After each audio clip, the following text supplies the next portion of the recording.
ओम शांति। अॼु जो मुल्ह तारीख़ आहे 15/6/2026। अॼु मिठा मिठा बाप दादा चवंदा मीठे मीठे ॿार अमर बाबा आहिनि तव्हांखे ज्ञान ॾियो टियों नेत्र ॾियणु। हाणे तव्हां टिनी कालनि ऐं टिनी लोकनि खे ॼाणंदा आहियो। प्रश्न आहे, रूहानी बाप रूहनि खे वरसो कंहिं आधार सां ॾींदा आहिनि? उत्तर आहे पढ़ाई जे आधार सां। जो ॿार सुठी रीति पढ़ंदा आहिनि, देह अभिमान खे छॾे देही अभिमानी रहण जो पुरुषार्थ कंदा आहिनि, उन्हनि खे ई बाप जो वरसो मिलंदो आहे। लौकिक बाप सिर्फ़ु ॿारनि खे वरसो ॾींदा आहिनि, लेकिन पारलौकिक बाप जो संबंध रूहनि सां इन करे रूहनि खे वरसो ॾींदा आहिनि। गीता भोलेनाथ खां निरालो। ओम शांति। रूहानी ॿार रूहानी बाप सां अमर कथा ॿुधनि था हिन मृत्यु लोक सां अमर लोक में वञण लाइ। निर्वाण धाम खे अमर लोक न चइबो आहे। अमर लोक जाते तव्हां अकाले मृत्यु खे न पाईंदा आहियो, हिन करे उनखे अमर लोक चइबो आहे। रूहानी बाप जेके अमरनाथ चइबो आहे, ज़रूरु अमर लोक में वठी वञण लाइ मृत्यु लोक में कथा ॿुधाईंदा आहिनि। 3 कथाऊं भारत में मशहूरु आहे। अमर कथा, सत्यनारायण जी कथा, तीजड़ी जी कथा। भक्ति मार्ग में जो तीजड़ी जो अर्थ कोई सम्झंदा ई न आहिनि। ज्ञान जो टियों नेत्र सवाइ ज्ञान सागर अमर बाबा जे कोई ॾेई न सघे। इहे बि कूड़ी कथाऊं ॿुधाईंदा आहिनि। मिठे मिठे रूहानी ॿार हाणे ॼाणे विया आहिनि कि असांखे ज्ञान जो टियों नेत्र मिले थो, जंहिं 3 नेत्र सां टिनी कालनि टिनी लोकनि खे तव्हां ॼाणे चुकिया आहियो। मूल वतन, सूक्ष्म वतन, स्थूल वतन जे आदि मध्य अंत खे ॼाणे चुकिया आहियो। हिन करे ॿार पंहिंजे खे त्रिकालदर्शी बि सम्झंदा आहिनि। तव्हां मिठे मिठे ॿार बग़ैर सृष्टि में कोई त्रिकालदर्शी न हूंदो आहे। टिनी कालनि अर्थात सृष्टि जे आदि मध्य अंत खे न ॼाणंदा आहिनि। मूल वतन, सूक्ष्म वतन, स्थूल वतन खे ॾाढा ॼाणंदा आहिनि। मूल वतन, सूक्ष्म वतन, स्थूल वतन जे आदि मध्य खे बि ॼाणे चुकिया आहिनि। हिन करे ॿारनि खे त्रिकालदर्शी चइबो आहे। तव्हां मिठे मिठे ॿार बग़ैर त्रिकालदर्शी कोई न थी सघंदो आहे। टिनी कालनि अर्थात सृष्टि जे आदि मध्य अंत खे न ॼाणंदा आहिनि। मूल वतन, सूक्ष्म वतन, स्थूल वतन खे ॾाढा ॼाणंदा आहिनि, परंतु टिनी कालनि जे आदि मध्य अंत खे न ॼाणंदा आहिनि। हाणे मिठे मिठे रूहानी ॿार रूहानी बाप सां ॿुधनि था। असां उन्हनि जा ॿार ठहिया आहियूं। हिकु ई बार तव्हां रूहानी ॿारनि खे रूहानी बाप मिलियो आहे। रूहनि खे पढ़ाईंदा आहिनि। सभु देह अभिमान थियण जे कारण चवंदा आहिनि, मां इहे पढ़ंदो आहे, मां ईअं कंदो आहे। देह अभिमान अची वेंदो आहे न। हाणे हिन संगम ते रूहानी बाप अची करे रूहानी ॿारनि खे चवंदा आहिनि, तव्हां सुठी रीति पढ़ो। बाप सां हर हिकु ॿार वरसो वठण जो हक़दार आहे, छो जी सभु रूहानी ॿार आहियो न। लौकिक संबंध में सिर्फ़ु ॿार वरसे जो हक़दार ठहींदो आहे। हिन पारलौकिक संबंध में सभी ॿार रूहनि खे वरसो मिलंदो आहे। अमरनाथ जी कथा ॿुधाईंदा आहिनि। चवंदा आहिनि पार्वती खे पहाड़ी ते कंदरवा में वञी करे कथा ॿुधाई। इहा त रॉन्ग आहे न। हाणे तव्हां ॿार ॼाणंदा आहियो कूड़ छा आहे, सत्य छा आहे। इहे त ज़रूरु सचो बाबा ई ॿुधाईंदा। बाबा ई हिकु बार सच ॿुधाए सचखंड जो मालिक ठाहींदा आहिनि। तव्हां ॼाणंदा आहियो हिन कूड़ खंड खे आग लॻणी आहे। इहे जो कुझु ॾिसण में ईंदो आहे इहे न रहंदो। समय बाक़ी थोरो आहे। इहे शिव बाबा जो ज्ञान यज्ञ आहिनि। जीअं लौकिक संबंध में बि बाबा यज्ञ रचंदा आहिनि। कोई रुद्र यज्ञ रचंदा आहिनि, कोई गीता यज्ञ रचंदा आहिनि। हाणे असांजी पारलौकिक बाप अची करे रुद्र ज्ञान यज्ञ रचे थी। सोचो कहिड़ी नशे वारी ॻाल्हि आहे। कोई रामायण यज्ञ बि रचंदा आहिनि। त शिव बाबा आहे, वह रुद्र ज्ञान यज्ञ आहे। इहे अंतिम यज्ञ आहे। तव्हां ॼाणंदा आहियो असां अमरपुरी में हाणे वञूं था, बाक़ी थोरा मिंट हाणे रास्तो आहे। कोई बि मनुष्य खे पतो न आहे। उहो त चई ॾींदा आहिनि मृत्यु लोक सां अमर लोक में वञण लाइ 40,000 वर्ष हाणे पिया आहिनि। अमर लोक सत्युग खे चइबो आहे। तव्हां ॿारनि खे हाणे बाबा सम्मुख वेही अमर कथा, तीजड़ी जी कथा, सत्यनारायण जी कथा ॿुधाइनि था।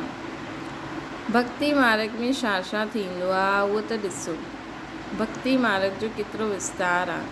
जीअं झाड़ जो वॾो विस्तार हूंदो आहे न, वैसे भक्ति जो बि वॾो कर्म कांड जो झाड़ आहे। यज्ञ व्रत नेम जप आदि केतिरा कंदा आहिनि। इन जन्म जे भक्त त ॾाढा वेठा आहिनि। मनुष्यनि जी वृद्धि थींदी रहंदी आहे। तव्हां भक्ति मार्ग में आया आहियो तॾहिं खां ॿिए धर्म स्थापना थींदा आहिनि। हर हिकु जो पंहिंजो धर्म सां कनेक्शन आहे। हर हिक जी रस्म रिवाज अलॻि आहे। भारत अमरपुरी हुयो, भारत हाणे मृत्यु लोक आहे। तव्हां आदि सनातन देवी देवता धर्म वारा हुयो, परंतु हाणे पत थियण जे कारण तव्हां पंहिंजे खे देवता कहलाए न सघंदा आहियो। इहे तव्हांखे भुलिजी वियो आहे कि हम सो देवता हुयासीं। जीअं चईंदा आहिनि क्राइस्ट असांजो धर्म स्थापना कयईं त असांजे क्रिश्चन हली आहिनि। ईअं न कि यूरोपियन धर्म जा आहिनि। वैसे ही तव्हां हिंदुस्तान में रहण वारा अथवा भारत में रहण वारा देवी देवता धर्म जा आहियो, परंतु पंहिंजे खे देवता कहलाए न सघंदा आहियो। सम्झंदा आहियो असां त पापी नीच कंगाल विकारी आहियूं। भक्ति मार्ग में मनुष्य दुखी हूंदा आहिनि त बाप खे पुकारंदा आहिनि। इहे सिर्फ़ु तव्हां ब्राह्मण ॿार ई ॼाणंदा आहियो कि जीअं बाप खे पुकारंदा आया आहियूं उहे असांखे ॿिए जो वरसो ॾियणा आहिनि। अमर कथा ॿुधाइनि था। इहे अमरपुरी जे मालिक ठहिण वारा आहिनि। शिव बाबा असांखे अमरपुरी जा मालिक ठाहींदा आहिनि ऐं जेका अमर कथा ॿुधनि था उहे अमरपुरी जा मालिक ठहिण वारा आहिनि।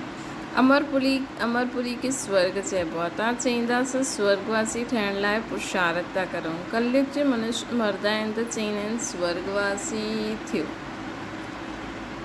हाणे हुननि कोई स्वर्ग में वञण लाइ पुरुषार्थ थोरी कयो। तव्हां त पुरुषार्थ था करो अमरपुरी वैकुंठ में वञण लाइ, है न। पुरुषार्थ कराइण वारो केरु? अमर बाबा, जंहिंखे अमर कथा बि चईंदा आहिनि। इहे यज्ञ खे पाठशाला बि चइबो आहे। ॿियनि खे पाठशाला जो यज्ञ न चईंदासीं। यज्ञ अलॻि रचंदा आहिनि जंहिंमें ब्राह्मण माण्हू वेही मंत्र पढ़ंदा आहिनि। बाबा बाबा चईंदा आहिनि इहे तव्हांजो कॉलेज बि आहे, यज्ञ बि आहे, ॿई इकट्ठा आहिनि। तव्हां ॼाणंदा आहियो हिन ज्ञान यज्ञ सां विनाश वाला प्रज्वलित थी इन में सॼी दुनिया स्वाहा थियणी आहे, पोइ नई दुनिया ठहिणी आहे। इन जो नाम ई आहे महाभारत लड़ाई। हिन जहिड़ी लड़ाई ॿियो कोई थींदी न आहे। चईंदा आहिनि युद्ध में मुसल सां लड़ाई थी, तव्हांजे साथ लड़ाई त न आहे न। इनखे महाभारत लड़ाई छो चईंदा आहिनि? भारत में त हिकु धर्म हूंदो आहे, मौत त ॿाहिरि आहे। हिते लड़ाई जी त ॻाल्हि ई न आहे। बाबा सम्झाईंदा आहिनि तव्हांजे लाइ नई दुनिया खपे त ज़रूरु पुराणी दुनिया जो विनाश थियणो।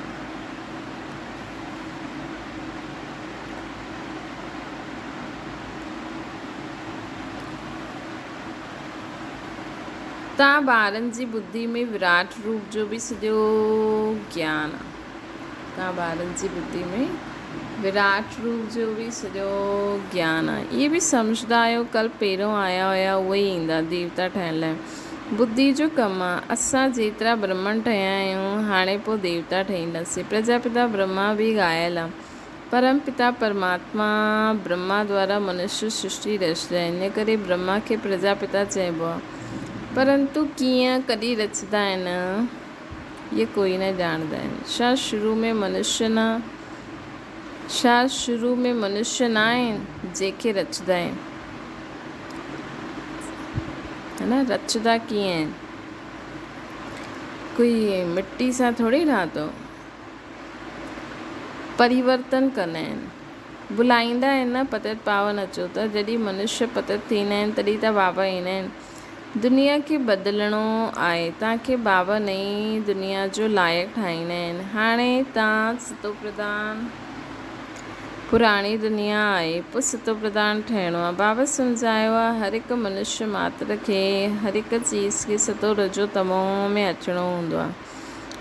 दुनिया नई खां पुराणी ज़रूरु थींदी, कपिड़ो बि नयो पाईंदा आहियूं पोइ पुराणो थींदो आहे। जंहिंखे ज्ञान मिलियो आहे सची सत्यनारायण जी कथा हाणे तव्हां ॿुधो था। गीता आहे सर्वशास्त्र में शिरोमणी, बाक़ी त उन्हनि जा ॿार आहिनि। जीअं ब्रह्मा जी वंशावली आहे वैसे गीता मुख्य आहे।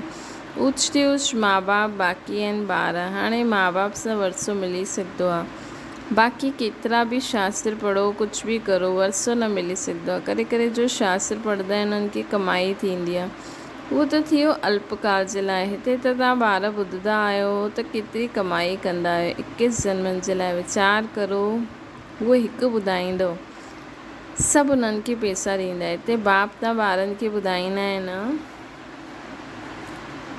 ऐं ॿुधी करे धारण कंदासीं त कमाई असांजी आहे। 21 जन्मनि जे लाइ साहूकार ठहींदा आहिनि, हुते ॿुधाइण वारे जी जेब भरती आहे। भक्ति आदि प्रवृत्ति मार्ग वारनि जो कमु आहे। तव्हां निर्प्रवृत्ति मार्ग वारा आहियो। तव्हां ॼाणंदा आहियो स्वर्ग लोक में असां पूज्य हुयासीं, न त 84 जन्मनि जो हिसाबु किथे हो। इहे रूहानी ज्ञान सुप्रीम रूह ज्ञान सागर सां ई मिलंदो आहे। पतित पावन बाबा ई अची करे सभिनि जी सदगति कंदा आहिनि। असां ॿारनि खे अमर कथा ॿुधाइनि था, जन्म जन्मांतर कूड़ी कथा ॿुधंदा आया आहिनि। हाणे सची कथा ॿुधी करे तव्हां 16 कला संपूर्ण ठाहींदा आहियो। चंद्रमा खे 16 कला संपूर्ण चइबो आहे, सूर्य जे लाइ न चईंदासीं। तव्हां ॼाणंदा आहियो असां आत्मा आहियूं, भविष्य में सर्वगुण संपन्न 16 कला संपूर्ण ठाहींदासीं। पोइ अधु कलाक खां पोइ उन्हनि में खाद पइजी वेंदी। हाणे तव्हां सम्झंदा आहियो असां वरी खां सर्वगुण संपन्न 16 कला संपन्न 100 देवी देवता ठहूं था। असां आत्मा आहियूं, पहिरियों पंहिंजे घर वेंदासीं, पोइ शरीर धारण करे 100 देवी देवता ठाहींदासीं, पोइ चंद्रवंशी घराने में ईंदासीं। 84 जन्मनि जो हिसाबु आहे, कंहिं युग में कंहिं वर्ष में केतिरा जन्म थिया। बाबा 84 जन्मनि जी सची कथा हाणे ॿुधाई आहे। तव्हां ॿारनि खे चईंदा आहिनि तव्हां भारतवासी 84 जन्म वठंदा आहियो। पंहिंजे खे हिकु त ब्राह्मण सम्झणो पए। मम्मा बाबा चईंदा आहियो न वरसो शिव बाबा खां वठंदा आहियूं, ब्रह्मा बाबा द्वारा। ब्रह्मा बि उन्हनि जो थी वियो, ब्रह्मा सां वरसो मिली न सघे, इहे बि आहे थी वियो न। इहे शरीरधारी आहे न, तव्हां सभु ॿार वरसो उन्हनि सां वठंदा आहियो, इन ब्रह्मा सां न। जंहिंसां वरसो न पाइणो उनखे यादि न करिणो, हिकु शिव बाबा खे यादि करिणो। उन्हनि खे चइबो आहे तव्हां माता पिता, असां बालक तव्हांजा। तव्हां उन्हनि वटि ईंदा आहियो, बुद्धि में रहंदो आहे। असां शिव बाबा वटि वेंदा आहियूं, यादि शिव बाबा खे ई करिणो आहे। आत्मा बिंदी आहे, हुन में 84 जन्मनि जो पाठ नूंदल आहे। आत्मा ब्रुकुटी जे विच में रहंदी आहे, उड़दी बि सेकेंड में आहे। मां आत्मा हिकु शरीर छॾे ॿियो वठंदी आहियां, ब्रुकुटी जे विच में विराजमान थींदी आहियां। बुद्धि में सम्झ असांजी आत्मा अहिड़ी आहे।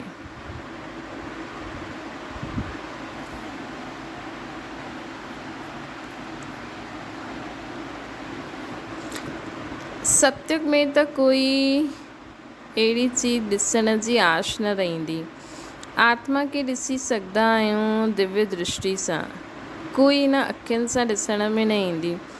भक्ति मार्ग में बि साक्षात्कार कंदा आहिनि। जीअं रामकृष्ण जो शिष्य विवेकानंद हुयो, उन्हनि ॿुधायो मां साम्हूं वेठो हुयो, उन्हनि जी आत्मा निकी मुर्मूह प्रवेश थी वई। ईअं कोई थींदो न आहे। आत्मा कीअं हिकु शरीर छॾे ॿिए में प्रवेश कंदी। इहे सभु ॻाल्हियूं तव्हां ॿारनि खे सम्झाइबियूं आहिनि। हाणे तव्हां सम्झंदा आहियो असां अमरलोक में वञण लाइ पुरुषार्थ करूं था। अमरलोक में असां जन्म वठंदासीं, हुते असां गर्भ महल में हूंदासीं, हिते गर्भ जेल में ॾाढो त्राई कंदा आहिनि। हाणे अधु कलाक जे लाइ बाबा सभिनि खे सभु दुखनि सां छुड़ाईंदा आहिनि। अधु कलाक जे लाइ सभिनि खे सभु दुखनि सां छुड़ाईंदा आहिनि। त केतिरो प्यार सां अहिड़े बाप खे यादि करणो पए। अच्छा, मीठी मीठी सिकी लॾे ॿारनि प्रति माता पिता बाप दादा जो यादि प्यार ऐं गुड मॉर्निंग। रूहानी बाप जी सभिनि रूहानी ॿारनि खे नमस्ते। असांजी बि रूहानी माता पिता बाप दादा खे यादि प्यार गुड मॉर्निंग और नमस्ते। धारणा जे लाइ मुख्य सां स्वयं खे रूह सम्झी रूहानी बाप सां पढ़ी करे पूरो वरसो वठिणो आहे। सतखंड जो मालिक ठहिण लाइ सची कथा ॿुधणी ऐं ॿुधाइणी आहे।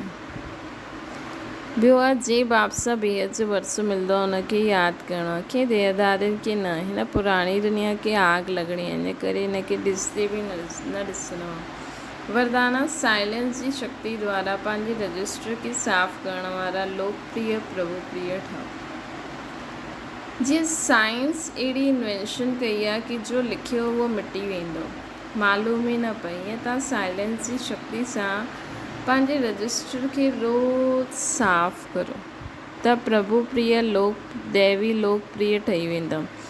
सच्चाई सफ़ाई खे सभी पसंदि कंदा आहिनि, इन करे हिकु ॾींहं जे किए हुए व्यर्थ संकल्प व्यर्थ कर्म जी ॿिए ॾींहुं लीक बि न रहे।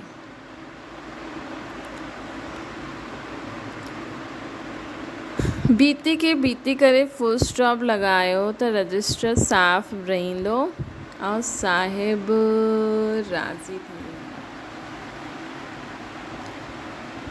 स्लोगन आहे व्यर्थ संकल्प करणु, ॿिए जे व्यर्थ संकल्प हलाइण जे निमित्त ठहिणु, इहा बि अपवित्रता आहे। व्यर्थ संकल्प बि न करो, ॿियनि खे व्यर्थ संकल्प असांजे कारण हले बि न त इहे बि इम्प्योरिटी आहे, अव्यक्त इशारो आहे। मन वाणी कर्म में सरलता ऐं सहनशीलता इहे ॿई आवश्यक आहिनि। अगरि सरलता आहे त सहनशीलता न, त बि श्रेष्ठता न। सरलता सां गॾु सहनशीलता आहे त शक्ति स्वरूप चइबो आहे। शक्तियुनि जे चित्रनि में सरलता ऐं सहनशीलता जा गुण ॾेखारींदा आहिनि। हाणे जे रिज़ल्ट में किथे सहनशीलता अधिक आहे, किथे सरलता अधिक आहे। हाणे हिन ॿिन्हिनि में खे समान ठाहियो, सहनशीलता ऐं सरलता जे गुण खे। अच्छा, ओम शांति। बाबा खे यादि करो।